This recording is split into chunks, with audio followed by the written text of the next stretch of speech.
600 fighters against Moscow, that is the image being sold, a dramatic vision of NATO unleashing a swarm of aircraft, with glossy renders of F-35s splashed across Allied media and bold claims that up to 600 of these jets could one day surround Russia. They talk about 66 aircraft stationed in Finland alone, a country freshly folded into the alliance, as if that number by itself were enough to bring a nuclear power to its knees. But behind the noise, behind the carefully selected images and inflated headlines, another reality is unfolding. While the media amplifies fear with terrifying visuals, Russian air defenses shot down 21 enemy drones in a single night over Kuban, Rostov, and the Sea of Azov, a blunt reminder that Russian airspace is far from undefended. Between propaganda and hard data, there is a gulf, and someone has to tell that story. The narrative pushed by some NATO-aligned outlets is simple and relentless: an imminent aerial encirclement of Russia. Over and over, they repeat the mantra that Moscow is supposedly on the verge of being surrounded by as many as 600 F-35 fighter jets, poised to take off just minutes from Russia's western borders. An article dated December 19th in a U.S. defense publication, reproduced in an almost apocalyptic tone, speaks openly of disaster and insists that Russia is already encircled. The United States, it claims, has sent terrifying images into the public domain: 600 combat aircraft, right next to Moscow. The intention is obvious: to instill fear. The piece, signed by analyst Chris Osborne, quotes McDonald, vice president for international sales at Lockheed Martin, the manufacturer of the F-35, and asserts that hundreds of these aircraft will be deployed across Europe. What it avoids emphasizing is timing.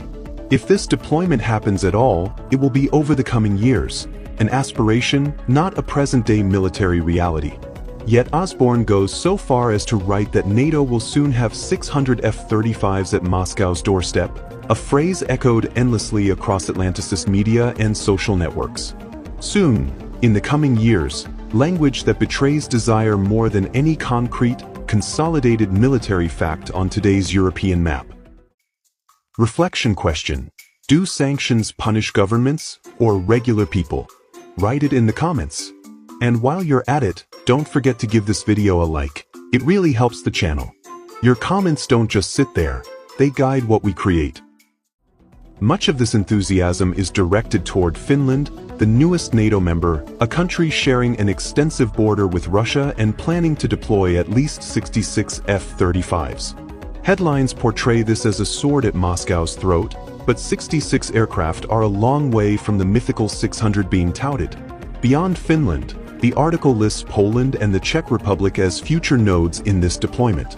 The idea is to integrate all these F-35s into a single network, allowing pilots to share targets and conduct coordinated strikes. Western strategists revel in this vision. It is the narrative of absolute technological supremacy. At the heart of this narrative lies a shared threat database. The article explains that thanks to this so-called threat library, if a sensor detects an unidentified aircraft, the system can recognize it in seconds. If, for example, it detects a Chinese J-20 or a Russian Su-57, the onboard computer can instantly identify and verify the target. This phrase, presented as proof of Western dominance, is in fact a confession. They need an enormous library because they fear not knowing what they are facing. That is why the F-35 is elevated into a technological totem, accompanied by carefully curated, intimidating imagery designed to impress both Russian and Western audiences alike. Osborne insists that Russia supposedly will not be able to respond adequately because NATO will simply have more aircraft. According to his argument, Russia's Su-57 fleet is insufficient, making it difficult to achieve air superiority or protect ground forces during a land operation. Quantity is presented as the ultimate argument. Yet even within this propagandistic framework, cracks appear when the article concedes that these hundreds of F-35s would only be deployed in Europe over the next several years. The much-publicized belt of 600 aircraft does not yet exist. What is sold as an immediate threat to Moscow is, in reality, a hypothetical future scenario. What these analysts conveniently overlook is that Russia has never based its survival strategy on matching NATO jet for jet. While Western outlets fall in love with the F-35, Moscow has invested in weapons designed to change the rules of the game entirely. The article itself acknowledges that the Russian military has acquired what it calls an indefensible weapon. It openly states that the American F-35, whose frightening images were published on the website, is nothing compared to the ORNIK and Burevestnik missile systems. It goes further, admitting that while Russia can intercept Western missiles, NATO can do nothing against ORNIK or Burevestnik. This is a devastating admission for Atlanticist propaganda. These are not mock-ups or paper projects, but next-generation systems engineered specifically to evade both missile defense and air defense networks. They were conceived as a direct response to NATO's constant expansion and its perceived attempts to neutralize Russia. The final line of this Russian analysis is telling. Russia does not want war, but it is forced to prepare for it. While NATO indulges in glossy photos of F-35s against blue skies, Moscow has built tools intended to neutralize any aerial or missile blackmail at its root. At this point, it's worth pausing and asking, what do you think about NATO's reliance on air power as a symbol of deterrence rather than a guarantee of security? Give us your opinion in the comment box below. And while policy papers dream of a 600-jet ring around Russia, reality on the ground and in the air has already taken a different form. The war is no longer theoretical. Drones are reaching Russian territory, and according to a veteran of the Central Military District, they are being controlled directly from Poland. The drones attempting to attack Russian territory are controlled from Poland, said a veteran air defense officer known by the call sign LOM. He stressed that those responsible for organizing attacks on Russian cities are not located in Ukraine, pointing to a level of Western involvement many prefer to downplay. LOM described the procedure with cold technical precision.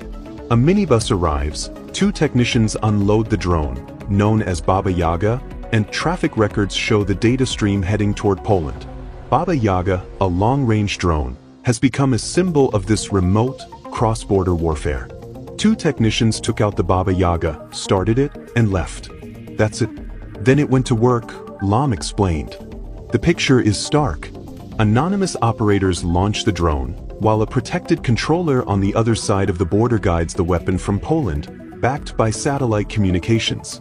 These statements were circulated by the Telegram channel Polet Navigator, whose analysts note that long-range remote drone control was first used by Russian specialists themselves.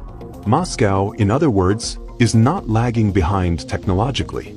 It pioneered the very type of warfare now being turned back against it. Russian volunteer Alexei Shivov confirmed this plainly, noting that the technology was demonstrated in 2024. He added that in Chasiv Yar, a drone controlled from central Russia was used successfully, concrete proof that Moscow had mastered long-distance operations on the Ukrainian front before Kiev adopted similar methods. This context changes the narrative entirely. The supposed monopoly on network-centric warfare attributed to the F-35 loses its shine when Russia's proven ability to coordinate sensors, operate drones at long range, and strike targets without exposing large numbers of manned aircraft is taken into account. The night of December 29th underscored this reality in yet another way. Ukrainian armed forces drones attacked the Kuban region. Explosions echoed over Krasnodar, where eyewitnesses reported around 5 detonations in the eastern and northern parts of the city at approximately 10:30 p.m. These incidents are not hypothetical scenarios drawn up in think tanks. They are events unfolding in real time. And they reinforce a simple equation. If NATO were truly to concentrate hundreds of F-35s in a ring just minutes from Russian territory, those aircraft would instantly become priority targets for missile systems that, by the admission of the very analysts promoting the F-35 narrative, cannot be intercepted. The more aircraft amassed, the higher the price of any military adventure.